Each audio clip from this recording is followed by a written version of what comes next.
Welcome to the Global Gaming Business Podcast, the industry's first and longest running podcast, now in our 16th year. I'm Roger Gross, the publisher of GGB, and this week we sit down with John Pappas, the founder and CEO of Corridor Consulting and the former executive director for the Poker Players Alliance, on how the spread of iGaming will continue in the U.S. The GGB Podcast is brought to you by IGT's Peak family of cabinets, performance-driven and player-tested across the board. Find out why operators bank on the power of the Peak at IGT.com/peak. Welcome to the Global Gaming Business Podcast. Our guest today is John Pappas. He's the State Advocacy Director for IDEA, the online gaming publication information service. He's in partnership with Jeff Ifra. So, John, thanks for joining us today. Thanks for having us. We're happy to be here. Yeah, John, it's really an honor to have you here. I mean, you've been involved in online gaming for much of your career, I imagine. Yeah, well, before it was cool. Right, exactly. Yeah, right, so right. I've been involved in the industry since UGEA essentially passed in 2006. Sure. I was working on federal issues related to the gaming industry. So I got pulled into the industry back then, and then spent 10 years as the head of the Poker Players Alliance, working on mostly internet poker legislation, as well as some other state advocacy issues related to poker. And then really spent the last, since post-PASPA, the market, as you know, has just exploded, and sports betting has proven to be kind of the toe in the water that many states are feeling comfortable when it comes to online gaming, and it's probably going to lead to more things down the road. Right, great. So let's go back to the beginning, when you started with Poker Player Alliance, and even before that.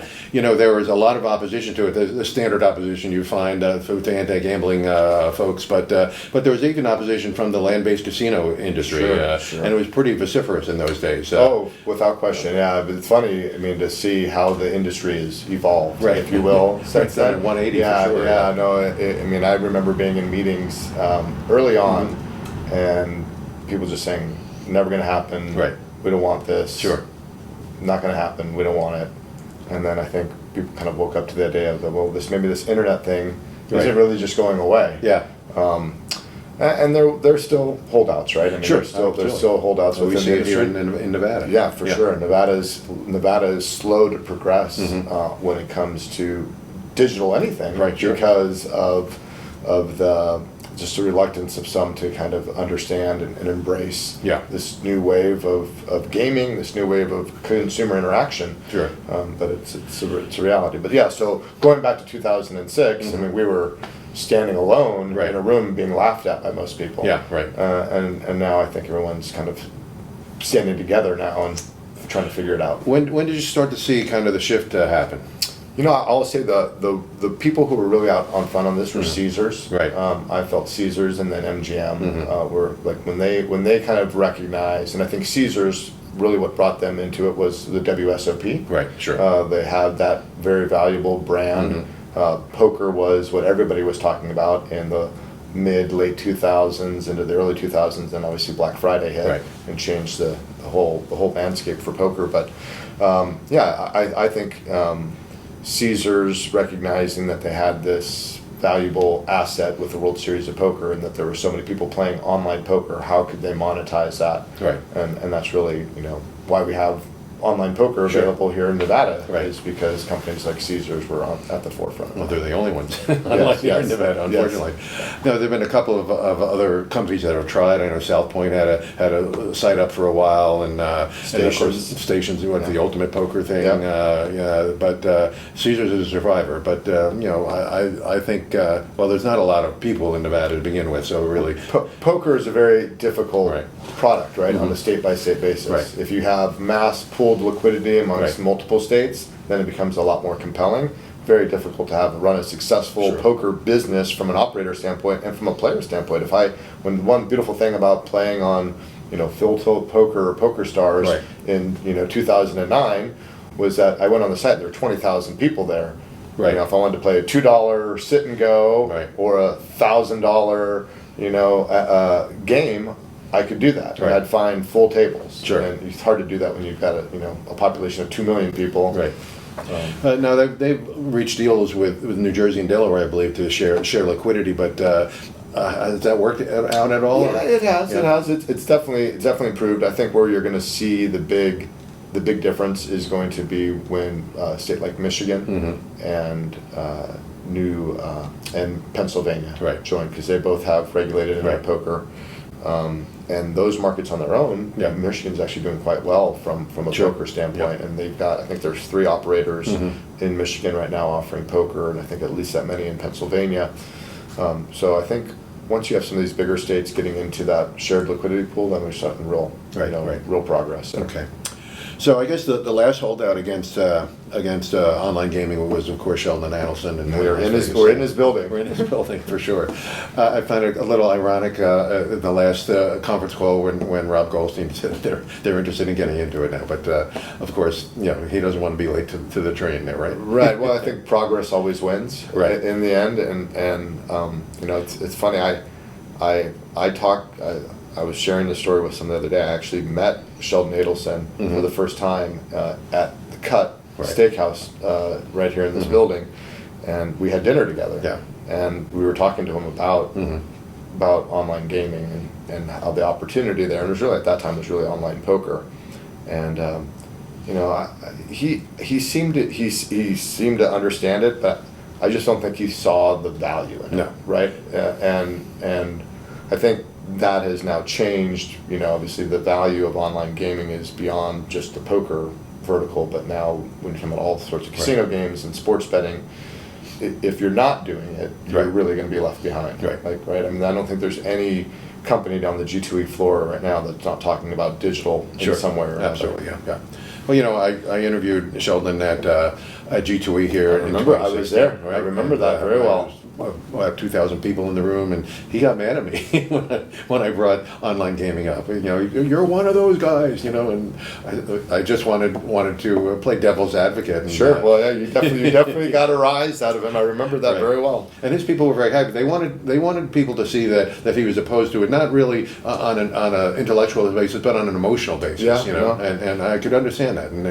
And when you saw how concerned he was about children and things like that, even though we understand that there's a lot of protections against that. I think just to see him, get emotional about it, I think was good for him and the company as well. Right. No, I do. I don't ever question his motives. I think they were genuine. Yeah, no question. I don't agree with his position, but I think he was certainly was motivated from a good place. Right.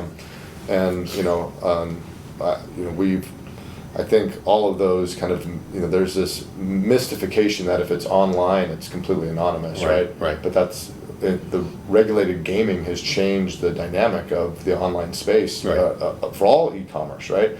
Because of geolocation, because of KYC, the data that you have to understand who a person is, and what they're betting, how much they're betting, is all of that data is available when you never would have that in a brick and mortar setting. Sure, no question.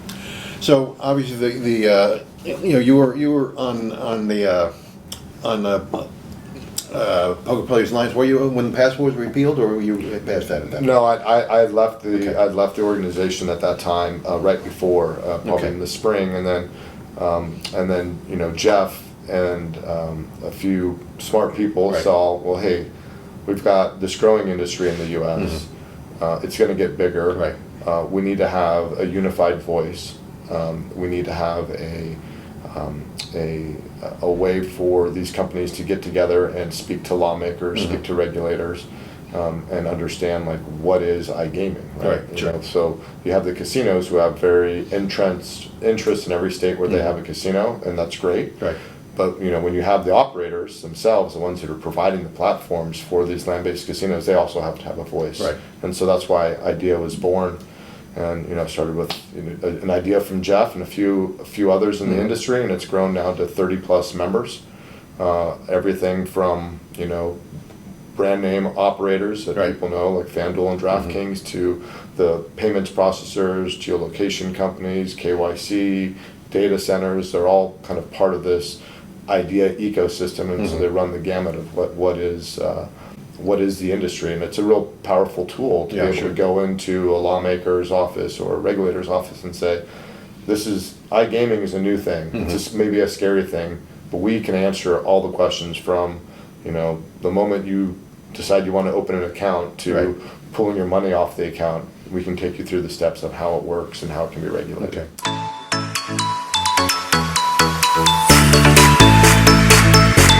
The Peak family of top-performing cabinets by IGT are a culmination of years of research and development, a passion leveraging both internal expertise and customer feedback. The results are a series of astounding cabinets that command attention with sleek modern features, ergonomically perfected curves, and bold design. Every aspect of the Peak cabinets have been scrutinized to ensure a comfortable gaming experience, resulting in exceptional performance you can bank on. Learn more at IGT.com/peak. Now back to our podcast. So you compile best practices and things like that? We do, yeah, for sure. We have best practices, particularly on responsible gaming side, advertising. That's a huge issue. Big issue. I've just in my couple days here talking with a number of regulators, all of them have said, and this is particularly on sports betting, the amount of advertising is something we've been taken aback by. Right. Yeah. And we're gonna have to figure it out. If the industry doesn't figure it out, we're gonna have to figure something out. Yeah, no question about it. I mean, we've already seen that the backlash in Europe now. The advertising bans are spreading across Europe like wildfire, and we should have seen this happen with DFS. Remember when DFS came out? Sure. I mean, they just blanketed the NFL shows with DFS ads, and there was a backlash against them. So I don't understand why we can't learn our lesson quicker than that. Yeah, and you certainly don't. I think industry being able to take a step forward and do things that curb it, because I think, as you mentioned, what happened in Europe is that, when you have government come in and put down the mandate, it's going to be far worse than if industry figures out what should we do. Sure. And you certainly don't want the federal government involved. I mean, state governments are bad enough. And the federal government, while thankfully have kind of had a laissez-faire approach to iGaming and sports betting, if there is a headline for them to get, they'll pull people up to Congress and have a hearing just to talk about that. Yeah, for sure, no question about that. So obviously, PASPA has gotten people used to betting online, with mobile devices. Certainly, I haven't been to a sports book to make a bet for about 3 years now here in Nevada. So people are used to doing that. So is this going to be the introduction to iGaming? Obviously, we've seen it in Michigan where they legalized sports betting and iGaming at the same time. Pennsylvania was one after another. Yep. Now that there's all these states that are legalized sports betting, are they going to start looking at iGaming now? They are. They're already. We're as part of our organizational effort is to go into many of these states where they have successful online sports betting, and to say, well, the next evolution of this is casino games online. We recognize that we're not going in alone. We're not coming in as the online guys saying you should do this, but your casino industry wants it as well. So. States like Michigan and Pennsylvania and New Jersey were smart. They did it all together, right? Instead of piecing it out. So it's an education process. I wish I could tell you that, all those states that so quickly passed sports betting are going to do just as quickly to do iGaming. Probably not. It's going to take a couple legislative sessions for people to understand the issues. There's a lot more complex stakeholders when you talk about land-based casinos and tribals and tribes. So it's going to be a development in progress. That's for sure. So I guess the first thing you want to teach them is they get a lot more tax revenue from iGaming than they get from sports Absolutely. betting. I mean, it's almost threefold. We look at a state like Michigan. I think just last month alone, I think sports betting produced something like $4 million in tax revenue. That's nice. iGaming was like 22 million. Right. Yeah. So in just 1 month alone. Yeah. From the tax revenue. Right. The other thing I've noticed is there's not a lot of diversity in the iGaming side of this. Like when you look at the casino that DraftKings and FanDuel puts up, I mean they're pretty generic. Do you think there's going to be a lot of movement in the technology for iGaming that some of these sites are going to have really interesting developments that they'll have a proprietary interest in? Yeah, I think so. I think everyone's moving towards this idea of owning their own tech. tech, Sure. right? Right, You know, yeah. I mean, that's where we're seeing all the industry evolving to from a mergers and acquisition standpoint. How do people kind of own their tech? DraftKings is a great example with purchasing now, or in the process of purchasing Golden Nugget, Right. which has a very successful online gaming brand Right. and operational experience. And so they'll be bringing that, and then there's the rumors about potentially purchasing Entain. Right. So that'll all be. I think people are seeing that, and you know, it's funny. When we talk to lawmakers, they're actually kind of surprised. They're like, "Wait, so the sports book guys want to do casino gambling?" Right. I'm like, "Well, yes. I mean, believe it or not, you know, their competitors, Right. the offshore competitors that are doing, you know, BetAG online or whomever." Whenever they're advertising, Right. and they are Yeah, advertising, sure. they're not only advertising their sports book, they're also advertising their casino. So all of these illegal sports books have associated casinos with Right. them that they're driving customers to. Right. And I think, you know, the legal sites are at a disadvantage if they don't have that option Sure. Yeah. as well. So you mentioned the illegal sites. I mean, this is a bone of contention for a lot of people here that these illegal sites are still operating, you know, pretty freely in the states. You know, they're able to get payment processing through, you know, in kind of weird ways, but they're still able to do it, and they're being referred to by a lot of the media that, you know, the lines on Bovada. You know, I mean, come on. You know? Right. Do you not know that's an illegal site? I mean, No. I mean, they get link backs in Sure, stories right. like the New York Times, Right. and I listen to a number of different sports podcasts, and the amount of illegal sportsbook Right. advertising that I get through these podcasts, and these are reputable guys that have shows on ESPN and on radio, and I'm just like, you guys are taking. It's hard to believe that they're taking this business, Right. but they are. Yeah.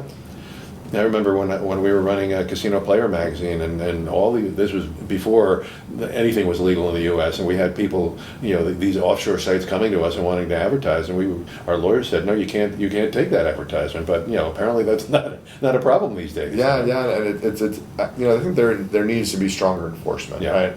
And I think that's a role that the federal government could play, Right. is providing some stronger enforcement. You know, I know a lot of people talked about, like, how do we need to repeal the Wire Act and do some things. And there's a ton of laws out there right now, federal laws, that should be preventing illegal gambling, right, of any form. Yeah. So using the enforcement tools to do that is good. I think, you know, when you have a very clear white and black market, then it's much easier to enforce against the black market. So I think that's even, you know, more important to have, you know, when you have a clear legal market, these are the good guys, and then those are the bad guys. Right. Yeah. Absolutely. And I think another aspect of that is the responsible gaming story. I mean, that's been really up front and center for the last, you know, year or so. You know, and rightly so, because we really need to be in front of that. I like the conscious gaming group that's started by the GeoComply people, so that we can have a self-exclusion list that goes across land-based and online betting opportunities. Yeah. Well, I mean, it doesn't make a lot of sense, you know, as we move to kind of this digital e-commerce.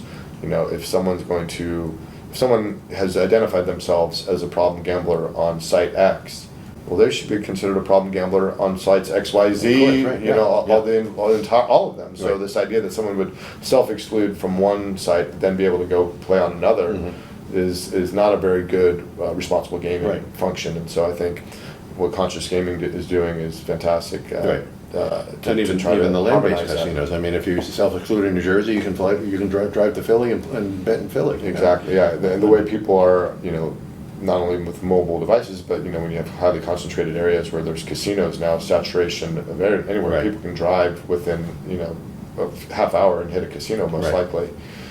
So yeah, I think it's important to have that exclusion across platforms and across jurisdictions. Right. And I think, you know, what you mentioned about the, you know, these big podcasts and TV shows accepting ads from illegal casinos. I mean, they should be able to realize that, and also they should be able to support the responsible gaming efforts of the industry, the International Center for Responsible Gaming, the National Center for Problem Gambling. Those centers should be getting support from the big media companies that are trying to capitalize on sports. Exactly. And I think actually I would love to see the industry do a little. I mean, it would be great to have. I mean, the industry donating ad time to those responsible gaming messages. Yeah. So if you're going to have 6 ads in an hour-long, show about a sports book, then you got to have 2 ads in there talking about responsible gaming. Yeah, that would make a lot of sense. So how long do you think it's going to take iGaming to really expand beyond the few states it's in right now? Well, we're in 6 states now. I think 7 now when Connecticut launches. Mm-hmm. I think 2022 we'll probably see another 2 states adopt iGaming. I wish I could tell you which exactly 2 states those will be, but I predict 2 states. Mm-hmm. And then I think it's really going to be from a 2023 to 25 is where I think you'll see the biggest growth. And it's going to be driven by a number of things. You're going to have, obviously, the industry itself recognizing that they want this, and see the value in having this online channel.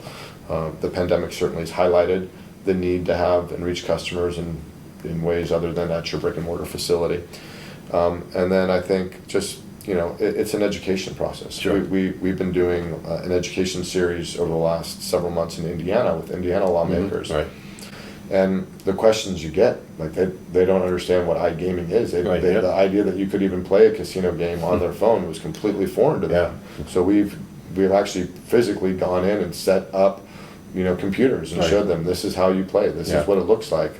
Live Dealer, has become an extremely popular tool, and Evolution is one of the leaders on that. One of our IDEA members, and giving them demonstrations on what Live Dealer looks like, and their minds are completely blown. Mm-hmm. So it's been eye-opening, I think, and hopefully educational. And I think when people get comfortable with it, see how it's being done in a safe, responsible way, then legalization is just really the next step. Okay.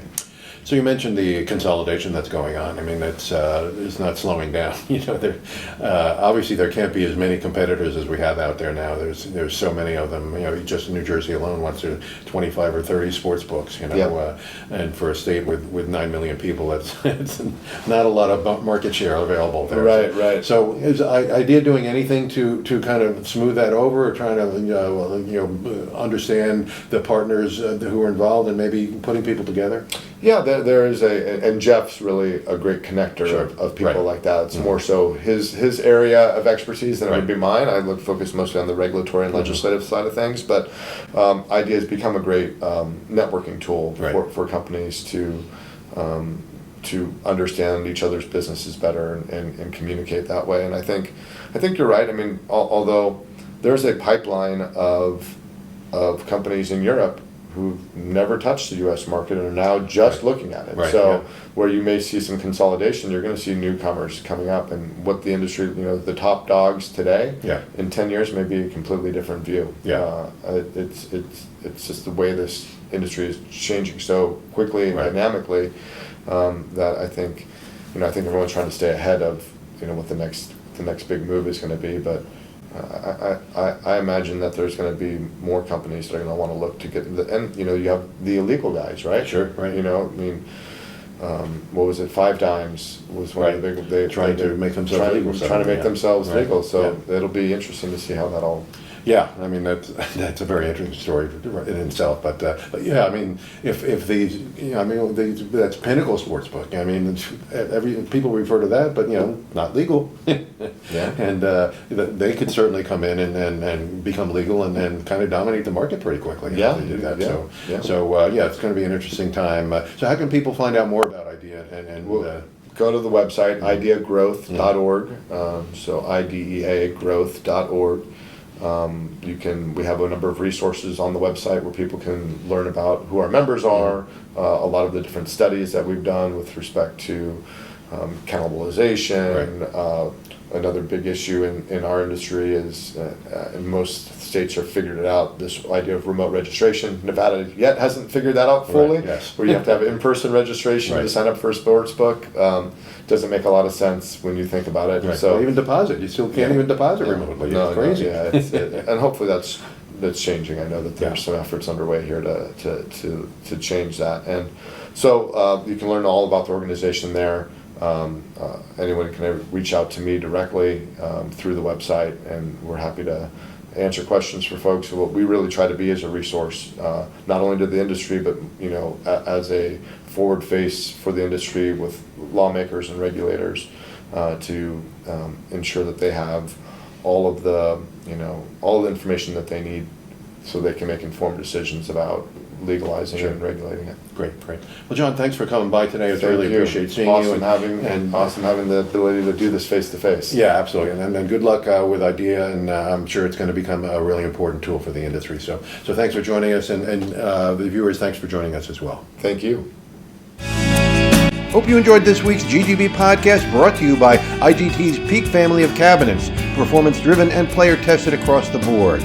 To learn more, visit IGT.com/peak. To understand how the legalization of iGaming will spread across North America, visit GGBmagazine.com. For all the news of the gaming industry delivered to your desktop every Monday morning, sign up for free at ggbnews.com by using the code GGB180. Don't miss any edition of the podcast. Subscribe on iTunes or Spotify today. So we'll see you next time on the GGB Podcast.